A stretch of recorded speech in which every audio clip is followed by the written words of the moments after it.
Bismillahirrahmanirrahim. Assalamualaikum dan salam sejahtera kepada semua ibu bapa murid prasekolah Sekolah Kebangsaan Mukah. Okey, pada hari ini saya akan memberikan sedikit taklimat mengenai pengoperasian prasekolah dalam norma baharu bagi tahun 2021.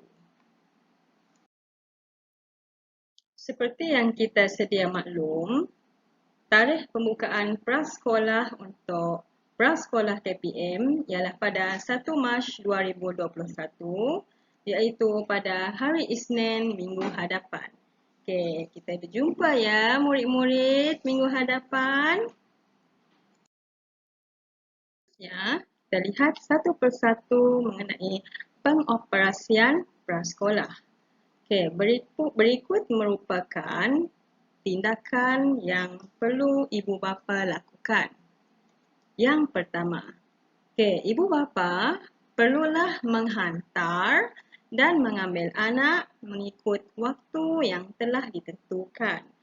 Pada slide yang seterusnya akan diberikan waktu dan masa yang lebih terperinci ya. Kemudian ibu bapa hendaklah memastikan anak sentiasa memakai pelitup muka iaitu face mask ataupun juga boleh bekalkan face shield kepada anak-anak. Ini yang perlu ibu bapa beri perhatian ya. Murid-murid tidak dibenarkan membawa beg ke sekolah dan tidak dibenarkan untuk membawa bekalan, makanan ataupun minuman ke sekolah. Ini kerana pihak sekolah ada menyediakan makanan dan minuman yang mencukupi untuk anak-anak tuan-tuan dan puan-puan. Jangan risau ya. Bahkan waktu tiba dan waktu pulang bagi murid prasekolah. Waktu tiba untuk murid prasekolah ialah pada pukul 7 pagi. Jadi ibu bapa dikehendaki menghantar anak-anak ke sekolah pada pukul 7 pagi. Kemudian sesi PDPC iaitu sesi pembelajaran untuk murid-murid prasekolah ialah selama 4 jam iaitu bermula 7.20 sehinggalah pada pukul 11.20 pagi. Dan waktu pulang untuk murid prasekolah ialah pada pukul 11.20 pagi. Jadi selepas ini saya akan perincikan lagi apa yang perlu ibu bapa lakukan pada waktu tiba dan juga waktu pulang anak-anak prasekolah ya. Berikut merupakan perkara yang kita perlu ambil perhatian semasa menghantar anak ke sekolah pada pukul 7 pagi. Yang pertama, guru ataupun PPM akan merekodkan suhu anak-anak tuan-tuan dan puan-puan di pintu pagar utama sekolah. Jadi ibu bapa hantar anak di pintu pagar utama sekolah sahaja. Sekiranya suhu badan anak-anak tuan-tuan dan puan-puan melebihi 37.5, jadi ibu bapa perlulah membawa pulang anak untuk mendapat rawatan. Perkara yang kedua, ibu bapa ataupun penjaga tidak dibenarkan memasuki kelas prasekolah. Jadi, hantar sahaja anak-anak di pintu pagar utama sekolah sahaja.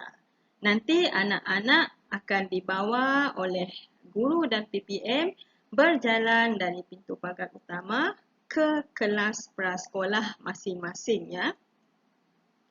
Kemudian, sebaik sahaja murid tiba di kelas prasekolah masing-masing, murid akan mencuci tangan sebelum masuk ke kelas. Dan kemudian murid akan duduk di tempat yang telah ditetapkan oleh guru. Di mana di situ murid akan bersarapan, makan dan melakukan aktiviti di tempat masing-masing. Okay, untuk waktu pulang tadi ya pada pukul 11.20 pagi. Okay, yang pertama, guru atau PPM akan menunggu ibu bapa mengambil atau menjemput anak pulang di pintu pagar utama sekolah pada pukul 11.20 pagi. Kami tak tunggu di kelas prasekolah ya, kami akan bawa anak tuan-tuan dan puan-puan ke pintu pagar utama sekolah. Kami akan tunggu di situ.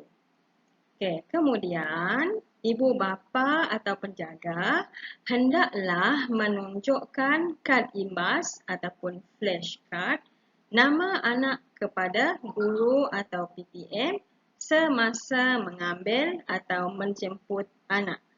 Okay, berikut merupakan contoh flash card yang ibu bapa boleh sediakan. Okey, contohnya seperti begini. Boleh sediakan pada kotak ataupun kertas A4. Okey, tulis nama anak. Contohnya ni Adam. Dan nama kelas di bawah. Okey, semasa tiba di pintu pagar sekolah, ibu bapa cuma tunjukkan sahaja kad imbas ini kepada guru atau PPM. Okey, kemudian guru dan PPM akan menghantar anak-anak tuan-tuan dan puan-puan ke pintu pagar utama untuk balik. Okey. Kita beralih kepada hal-hal lain. Yang pertama mengenai alat tulis murid. Okey, yang pertama ibu bapa hendaklah labelkan nama pada setiap alat tulis anak-anak. Pensel warna, pemadam, kotak pensel, pembaris, pengasah. Kena labelkan semua ya. Kita takut nanti alat tulis anak-anak nanti, biasalah kanak-kanak ni mereka kurang cermat sikit takut nanti kawan lain terambil kah. Nanti kalau ada label pada alat tulis tu, nanti guru dan PPM senang untuk mengenal pasti. Dan alat tulis ni nanti akan disimpan di dalam box stationery murid di kelas. Jadi tak perlu bawa balik rumah lagi. Jadi alat tulis ni lah yang akan dia guna sepanjang tahun di kelas prasekolah. Dan sekiranya alat tulis contohnya pensel sudah menjadi pendek, pemadam habis ke, pengasah rosak ke, nanti guru akan maklumkan kepada ibu bapa untuk menyediakan alat tulis yang baru. Okay, kemudian yang ini baju, seluar, brus gigi. Okay, ibu bapa nanti bekalkan anak-anak dengan pakaian untuk persalinan. Kita takut nanti, biasalah kanak-kanak takut termuntah ke, terkencing ke, kita tak dapat nak jangka. Jadi sekiranya ada pakaian persalinan ni, jadi bolehlah PPM atau guru membantu murid untuk menukar pakaian mereka. Dan berus gigi dan ubat gigi ni untuk aspek kebersihan lah. Biasanya selepas mereka makan waktu rehat, kita ada sesi berus gigi. Selesailah sudah sesi taklimat ringkas saya. Okey, sekiranya ada sebarang pertanyaan, ibu bapa bolehlah hubungi saya sendiri iaitu Cikgu Rokiah binti Kadir selaku guru prasekolah Emerald, Cikgu Jaiton binti Muhammad Ali untuk guru prasekolah Garnet dan Cikgu Nur Ain Syafiqatan binti Abdullah untuk guru pra Diamond. Okey. Sekian. Terima kasih.